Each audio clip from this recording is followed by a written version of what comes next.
사랑하는 형제 자매 여러분, 주님의 이름으로 평안을 전합니다. 오늘 이 말씀을 통해 여러분의 마음에 하나님의 위로와 소망이 가득하기를 기도합니다. 본격적인 말씀을 듣기 전 잠시 시간을 내어 구독과 좋아요를 눌러주시면 감사하겠습니다. 여러분의 이 작은 손길은 하나님의 은혜로운 말씀이 상처받고 지친 더 많은 영혼들에게 닿을 수 있도록 돕는 귀한 선교의 도구가 됩니다. 이 채널을 통해 주님의 사랑을 함께 나누는 모든 분들의 삶과 가정 위에 하나님의 크신 축복과 평강인을 함께 하시기를 소망합니다. 때때로 우리 인생의 가장 깊은 상처는 우리가 가장 신뢰했던 사람들로부터 비롯됩니다. 칼에 베인 것보다 더 깊고 아픈 배신감, 차가운 거절, 가슴을 찢는 거짓말, 그리고 홀로 남겨졌다는 버림받은 느낌. 우리는 분명 하나님께 보호해달라고 간절히 기도했는데 어째서 이런 고통이 찾아온 것일까요? 그리고 조용한 영혼의 독백 속에서 우리는 이렇게 묻게 됩니다. 하나님, 왜 저 사람이 저를 이토록 아프게 하도록 내버려 두셨나요? 진실은 이것입니다. 하나님은 결코 잔인함이나 악의 창조주가 아니십니다. 하지만 그분은 사탄이 우리를 파괴하기 위해 의도했던 바로 그 악을 사용하여 당신을 하나님의 영광을 위한 사람으로 빚어가시는 위대한 예술가이십니다. 하나님은 당신이 볼 수 없는 것을 보십니다. 그분은 어떤 중요한 교훈들은 오직 고난의 풀무불 속에서만 배울 수 있다는 것을 아십니다. 우리를 부서뜨릴 것처럼 느껴지는 그 고통이 역설적으로 우리의 믿음을 결코 흔들리지 않는 반석 위에 세우는 도구가 될 수 있음을 이해하십니다. 때로 하나님께서 누군가 당신에게 상처 입히는 것을 허락하시는 이유는 그 사람의 진짜 모습과 동시에 당신의 진짜 모습을 드러내기 위함입니다. 고통은 환상을 걷어내고 마음의 중심을 드러내며 당신의 소명이 무엇인지 명확하게 보여주는 힘이 있습니다. 바로 그 아픔이 성장을 위한 촉매제가 되는 것입니다. 어쩌면 당신은 안락한 그 자리에 계속 머물렀을지도 모릅니다. 하지만 하나님께서는 당신의 운명을 제한할 그 위험한 장소에 당신이 머무는 것을 원치 않으셨습니다. 그래서 그분은 당신을 그곳에서 밀어내기 위해 고통이라는 도구를 사용하신 것입니다. 또한 하나님은 당신을 사역자로 준비시키기 위해 상처를 사용하십니다. 당신 스스로 위로가 절실히 필요한 순간을 겪어보지 않고서는 진정으로 다른 사람을 위로할 수 없습니다. 당신의 마음이 산산조각 나보는 경험 없이는 다른 이에 깨진 마음의 치유를 선포할 수 없습니다. 당신이 흘렸던 모든 눈물, 잠 못 이루던 모든 밤, 모든 것을 포기하고 싶었던 모든 순간들이 하나님께서 당신에게 더 위대한 목적을 위해 기름 부으시는 거룩한 기름이 됩니다. 때로는 그 상처가 나는 너를 훨씬 더 끔찍한 것으로부터 보호하고 있단다라고 말씀하시는 하나님의 방식일 수 있습니다. 당신은 그것을 거절당했다고 느꼈지만 하늘에서는 그것을 거룩한 방향 전환으로 보았습니다. 끝나버린 우정, 잃어버린 직장, 무너져버린 관계.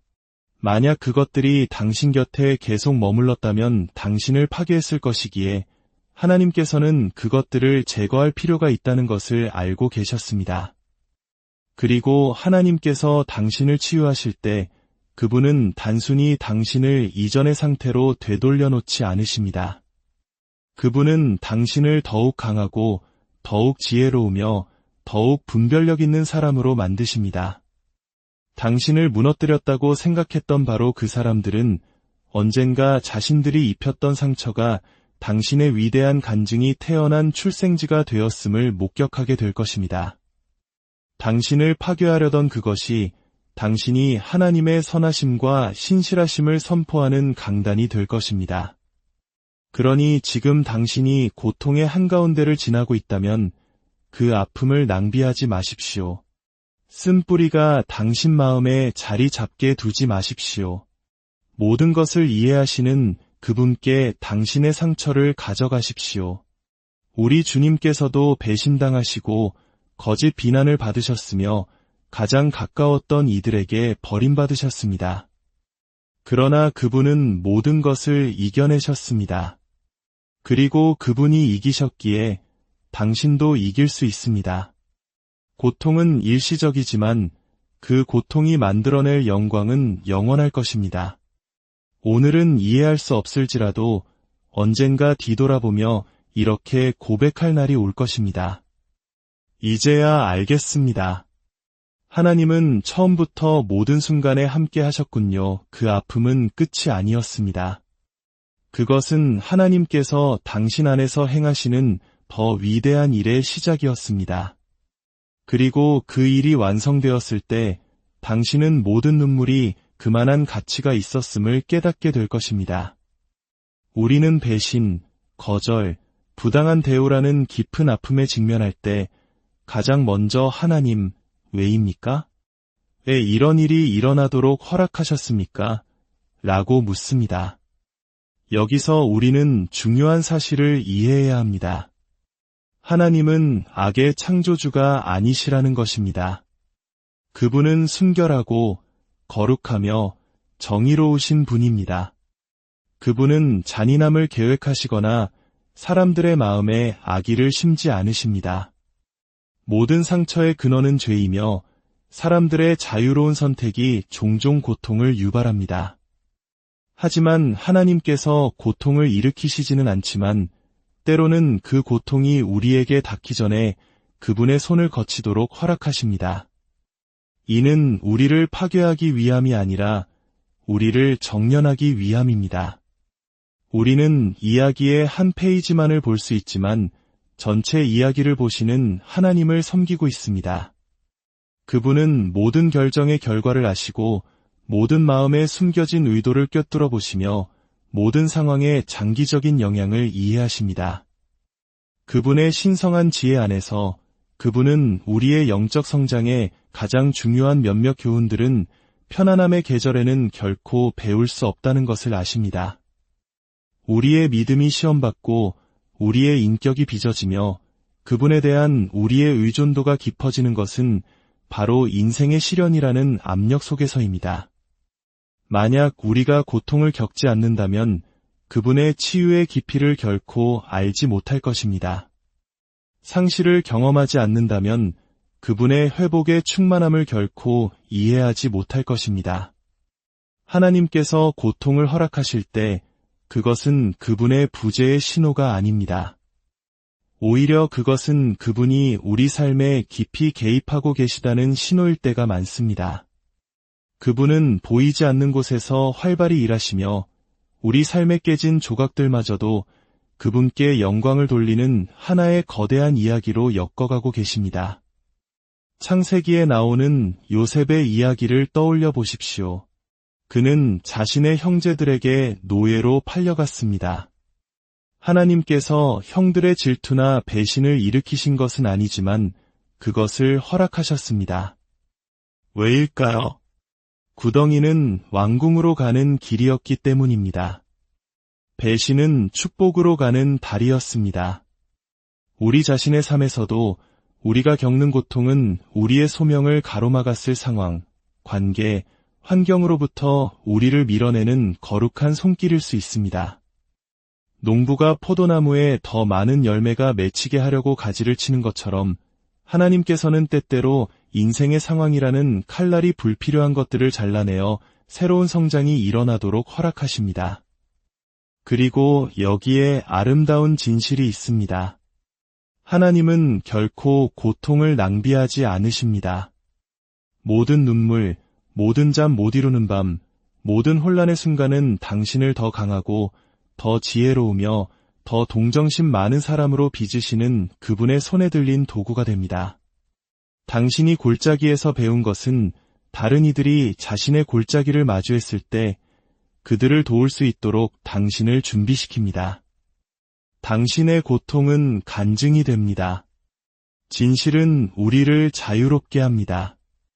때로 고통이 없다면 우리는 계속해서 현실을 부정하고 잘못된 사람들을 신뢰하며 하나님의 목적에서 멀어지는 길을 걸었을 것입니다. 아픔은 우리로 하여금 현실을 직시하게 만듭니다. 고통을 통해 얻는 명확함은 선물입니다. 그것은 앞으로 다가올 더 큰 마음의 상처로부터 우리를 구해줍니다. 마치 금을 정련하는 과정과 같습니다. 금을 불 속에 넣으면 불순물이 표면으로 떠오릅니다. 불 속에서 불순물이 생긴 것이 아니라 원래 있던 불순물이 불로 인해 드러난 것뿐입니다.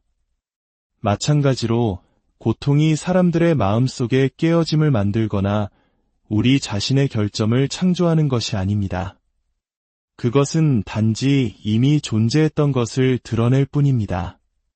그리고 일단 드러나면 하나님께서 그것을 다루기 시작하실 수 있습니다. 고통은 우리에게 분별력을 가르칩니다. 배신을 겪고 나면 누구를 신뢰해야 할지 더 신중해집니다. 실망을 경험하고 나면 사람의 약속보다 하나님의 약속에 더 의지하는 법을 배웁니다.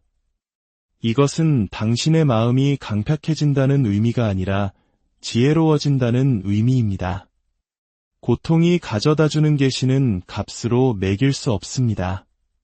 바로 그 상처의 계절 속에서 하나님은 속삭이십니다.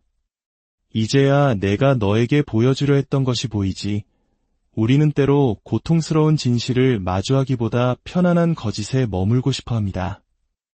하지만 하나님은 우리가 속임수 속에 사는 것을 내버려 두시기에는 우리를 너무나도 사랑하십니다. 그분은 자유가 오직 진리 안에서 걸을 때만 온다는 것을 아십니다. 비록 그 진리가 우리에게 어떤 대가를 치르게 할지라도 말입니다. 상처는 우리 삶의 가장 위대한 스승 중 하나입니다. 상처는 우리가 결코 가능하리라 생각지 못했던 방식으로 우리를 성장하도록 강요합니다.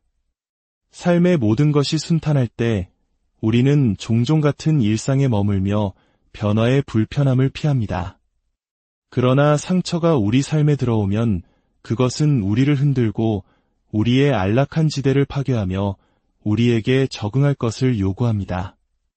성장은 편안함 속에서는 거의 일어나지 않습니다. 씨앗은 땅에 묻히지 않고는 싹을 틔울 수 없습니다. 근육은 저항 없이는 강해지지 않습니다. 마찬가지로 우리의 믿음은 시련 없이는 깊어지지 않습니다. 상처는 우리의 영적 근육을 강화하는 저항이 됩니다. 깨어진 관계는 우리가 진정으로 속할 수 있는 새로운 공동체를 발견하도록 이끌 수 있습니다. 직장을 잃는 것은 우리가 감히 따르지 못했던 소명을 추구하도록 우리를 밀어낼 수 있습니다. 거절당하는 것은 우리가 간과했을 기회를 향해 나아가게 할 수 있습니다. 우리를 아래로 끌어내리는 것처럼 보였던 바로 그것이 하나님의 손 안에서는 우리를 앞으로 나아가게 하는 추진력이 될 수 있습니다. 우리가 깊은 고통을 겪었을 때 우리는 고통받는 다른 사람들을 향한 이해심 깊은 마음을 얻게 됩니다. 우리는 더 잘 듣고 더 깊이 돌보며 이론이 아닌 경험에서 우러나오는 말을 하는 법을 배웁니다. 상처가 없었다면 우리는 다른 사람의 고통에 결코 공감할 수 없었을지도 모릅니다. 가장 상처받은 순간 사람들이 우리를 이해할 수 없고 해답이 멀어 보일 때 우리는 이전에는 결코 해본 적 없는 방식으로 그분께 기대는 법을 배웁니다. 고통은 우리가 사람, 소유물 또는 우리 자신의 능력에 두었던 거짓된 안정감을 벗겨냅니다. 그리고 그분만이 우리의 진정한 힘의 원천임을 상기시킵니다. 우리가 하나님께서 우리의 상처를 통해 일하시도록 허락할 때 그것은 전환점이 됩니다. 우리는 더 현명해질 뿐만 아니라 더 용감해집니다. 우리를 부서뜨릴 것이라고 두려워했던 고통이 실제로는 우리를 세웠다는 것을 깨닫게 됩니다. 결국 상처는 낭비되지 않습니다. 하나님의 손 안에서 그것은 변화를 위한 바로 그 촉매제가 됩니다. 당신이 짊어진 상처는 단지 인생 전투에서 얻은 무작위적인 흉터가 아닙니다. 그것은 당신의 사명의 일부입니다. 당신이 흘린 모든 눈물, 마음이 무너졌던 모든 계절, 당신이 이겨내지 못할 것이라고 생각했던 모든 순간이 당신을 자신보다 더 큰 무언가를 위해 빚어왔습니다. 하나님은 결코 고통을 낭비하지 않으십니다. 그분의 손안에서 가장 깊은 상처조차 다른 사람들을 치유하는 도구가 될 수 있습니다. 고통을 겪어본 당신은 교실에서 배우거나 책에서 읽을 수 없는 권위를 얻습니다. 당신은 이론이 아니라 경험에서 우러나와 말할 수 있습니다. 저도 그 자리에 있어 봤습니다. 어떤 기분인지 압니다. 그리고 하나님께서 당신을 이끌어내실 수 있다는 것도 압니다. 이런 종류의 간증에는 힘이 있습니다. 사도 바울은 하나님께서 우리의 모든 환난 중에서 우리를 위로하시는 것은 우리로 하여금 우리가 받은 그 위로로서 다른 사람들을 위로하게 하려 하심이라고 기록했습니다. 이는 당신이 가장 낮은 순간에 하나님으로부터 경험한 위로가 당신에게서 멈추도록 의도된 것이 아니라는 의미입니다. 그것은 당신을 통해 다른 사람들에게 흘러가도록 의도된 것입니다. 당신의 상처는 교만을 벗겨냅니다. 고통이 당신의 삶을 만지기 전에는 당신이 모든 해답을 가지고 있다고 생각하기 쉽습니다. 그러나 당신 자신이 깨어져 본 후에는 말하기는 더디하고 듣기는 속히 하게 됩니다.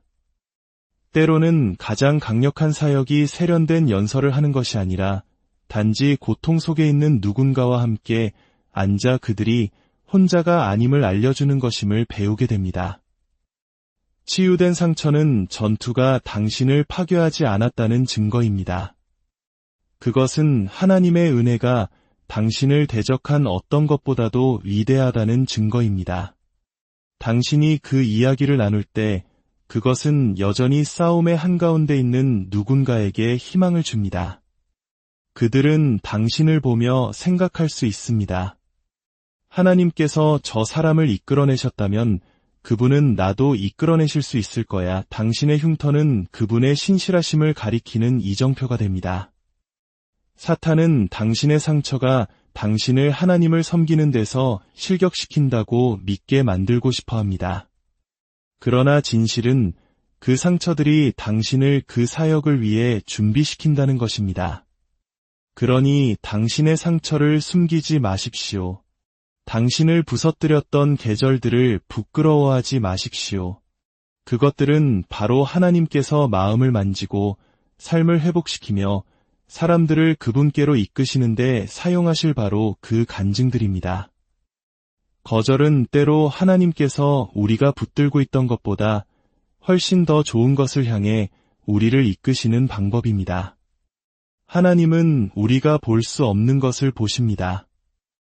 우리가 필사적으로 원했던 그 일자리는 우리의 목적을 고갈시켰을지도 모릅니다. 우리가 지키기 위해 기도했던 그 관계는 우리를 그분에게서 멀어지게 했을지도 모릅니다. 그래서 그분의 사랑과 지혜 안에서 하나님은 거절을 허락하여 우리를 그분이 설계하신 길로 방향을 전환시키십니다. 다윗 왕의 이야기를 보십시오. 선지자 사무엘이 이스라엘의 다음 왕에게 기름을 부으러 왔을 때 다윗은 그 모임에 초대받지도 못했습니다. 그의 가족조차 그를 간과했습니다. 그러나 사람들이 그를 거절하는 동안 하나님은 이미 그를 선택하셨습니다. 그 소요의 순간은 끝이 아니었습니다. 그것은 다윗을 왕자로 이끌 여정의 일부였습니다. 거절은 하나님의 선택을 위한 길을 열었습니다. 당신이 짊어진 모든 상처, 당신의 마음에 새겨진 모든 흉터, 당신이 견뎌낸 모든 고통의 계절은 하나님의 손안에서 강력한 간증이 될 잠재력을 가지고 있습니다. 사탄이 당신을 부수기 위해 사용하려 했던 것을 하나님은 당신을 세우기 위해 사용하실 수 있습니다. 한때 수치심이나 패배의 장소처럼 느껴졌던 것이 다른 사람들이 그분의 선하심을 믿도록 영감을 주는 바로 그 이야기가 될 수 있습니다. 고통 자체가 승리가 아닙니다. 당신의 삶에 임한 하나님의 손길 때문에 일어난 변화가 승리입니다. 흉터는 당신이 자신의 힘이 아닌 그분의 은혜로 살아남았다는 것을 상기시키는 것이 됩니다. 그리고 다른 사람들이 그것을 볼 때 그것은 그들을 곧장 그분께로 향하게 합니다. 하나님께서 상처를 간증으로 바꾸시는 능력은 사탄을 침묵시킵니다. 사탄은 당신이 겪은 일이 당신을 정의한다고 확신시키며 당신이 고통 속에 갇혀 있기를 원합니다. 그러나 당신이 일어서서 하나님께서 하신 일을 선포할 때 당신은 사탄이 당신을 대적하여 사용했던 바로 그것을 가져다가 승리를 위한 무기로 사용하게 됩니다. 한때 당신의 목적에 대해 의문을 품게 했던 그 고통이 바로 그 목적을 성취하는 것이 될 수 있습니다. 그리고 당신이 눈물을 가득 담은 누군가 앞에 서서 이렇게 말할 때 저도 당신이 겪고 있는 것을 압니다. 그리고 당신은 이겨낼 것입니다. 그들은 당신을 믿을 것입니다. 왜냐하면 그들은 당신의 흉터를 볼 수 있고 당신이 살아남았다는 것을 볼 수 있기 때문입니다. 사랑의 하나님 아버지, 오늘 말씀을 통해 우리의 상처와 아픔 속에 담긴 주님의 깊은 뜻을 헤아리게 하시니 감사합니다. 우리가 이해할 수 없는 고통 속에서도 주님은 여전히 우리를 빚으시고 더 큰 목적을 위해 우리를 준비시키고 계심을 믿습니다. 우리의 상처가 다른 이를 판단하는 잣대가 아니라 다른 이를 위로하는 통로가 되게 하소서. 우리의 아픔이 원망의 뿌리가 아니라 감사의 간증이 되게 하소서. 우리의 깨어진 조각들을 주님의 손에 올려드립니다. 이것으로 위대한 작품을 만드실 주님을 신뢰합니다.